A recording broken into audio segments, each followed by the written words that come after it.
Oke, itu dia video pembukanya. Selamat siang Baria, selamat siang Nadine, Margaret, Megan, dan Ziko. Hai.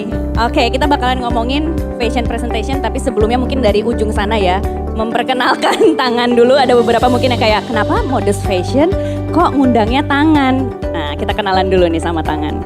Hai, saya Ziko Halim, saya salah satu pendiri brand tangan.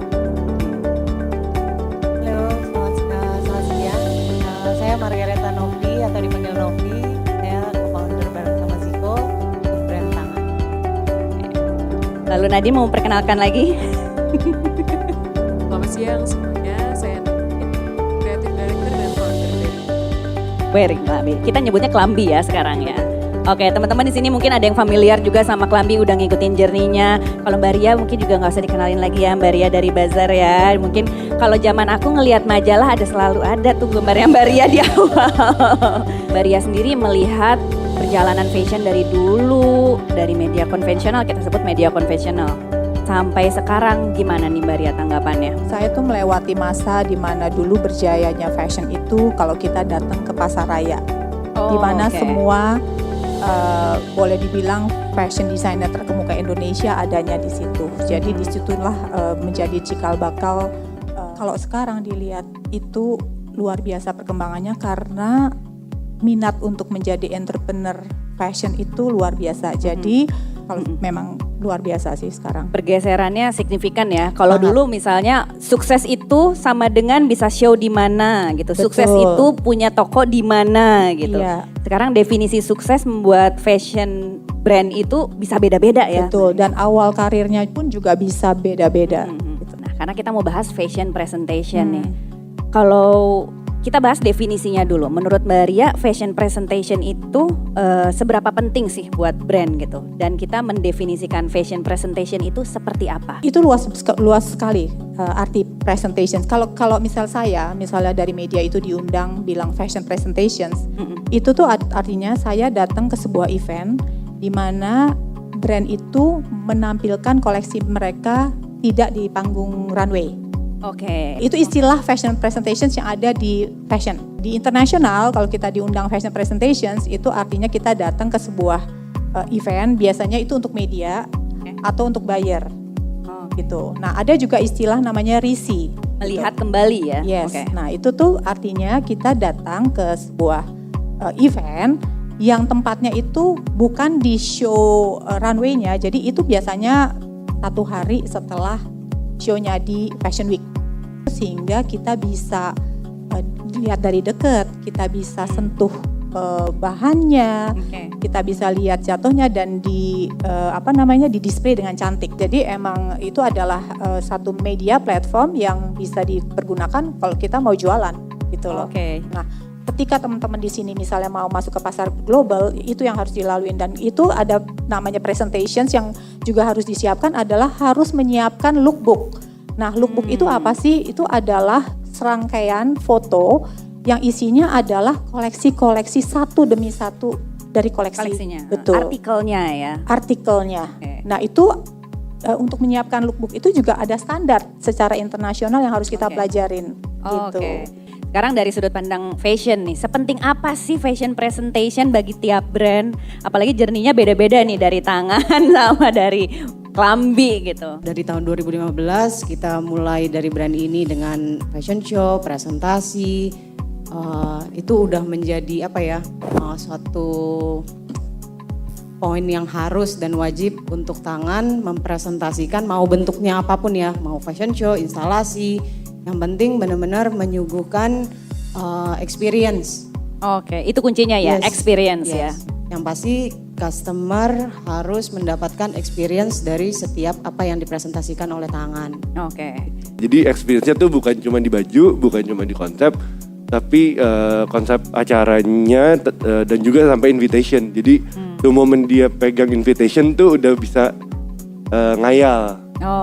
Jadi justru menggebrak apa yang menjadi kenormalan saat itu ya. Kalau fashion show harus begini, biasanya brand begini, dan tangan hadir dengan bentuk yang berbeda gitu. Jadi konsepnya sebenarnya kita keluarin satu desain jacket. Akhirnya kita bikin konsep di mana satu jaket itu kalian bisa pilih, depannya ada 3 style, sampingnya ada 2 style, belakangnya ada 2 style, tangannya ada 2 style. Jadi mix and match gitu ya. Iya, jadi bebas bisa pilih lengannya mau yang mana dengan si stiker itu. Jadi kertas itu tuh kayak menu.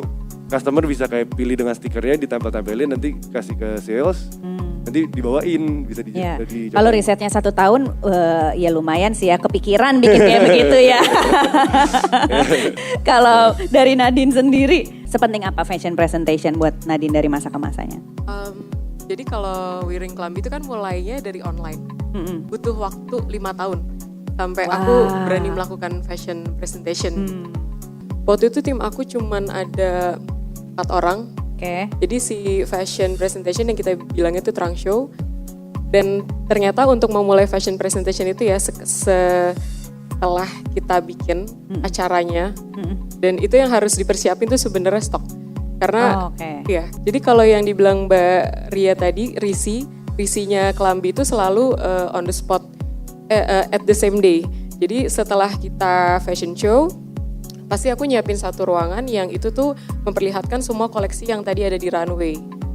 Jadi pada saat itu juga langsung bisa dilihat sama teman-teman media, influencer dan buyer atau customer. Bahkan sekarang aku pernah datang nih Mbak Ria ke beberapa event launching, ada fashion show, risi juga, dibeli juga, live stream juga Mbak Ria. Nah, itu saya bilang balik lagi ke culture masing-masing. Kalau memang misalnya seperti Klambi itu dan desainer yang lainnya juga habis show bisa langsung, karena orang biasanya kalau orang Indonesia tuh kita semuanya rata-rata tuh impulsif ya, begitu udah pengen sekarang juga gitu. Nah, itulah yang terjadi sama live stream sekarang ya gitu. Jadi kayak orang ngelihat langsung beli keranjang-keranjang. Live TikTok kenapa begitu menggiurkan dan sukses ya mungkin karena gitu, kayak pengen lihat ya udah langsung pengen beli sekarang gitu. Oke. Beda-beda kan dulu fashion presentation bisa fashion show. Tadi ada bikin experience gitu. Yang mau dipersiapkan tuh apa dulu sih kalau kita mau bikin fashion presentation? Apakah target sales dulu? Kalau kata Klambi, produksinya dulu. Udah produksinya banyak baru deh mau bikin sesuatu gitu, jreng gitu. Atau konsepnya apa? Apanya dulu sih yang disiapin pertama? Kalau tangan tuh kita bikin plan dalam 1 tahun gitu ya. Kita dalam 1 tahun itu mau ngeluarin koleksi apa-apa aja. Udah nanti runutannya ke bawah, mau bikin apa nih, fashion show, presentasinya mau fashion show, mau trunk show, mau instalasi. Jadi bukan ke audiensnya dulu ya, misalnya aku kayaknya mau audiens yang itu mestinya jualan ini nih gitu. Enggak ya? Kalau untuk market, kalau aku bisa tambahin ya, kan tangan dari 2015, mungkin dalam waktu 3 tahun pun karena emang udah bisa ngebaca siapa sih yang beli tangan, kesukaannya tuh apa sih dari brand tangan tanpa menghilangkan DNA-nya tangan sendiri ya. Yes, kita perlu tahu siapa market yang kita tuju, tapi please jangan dihilangkan DNA-nya itu hanya karena mau mengikuti marketnya.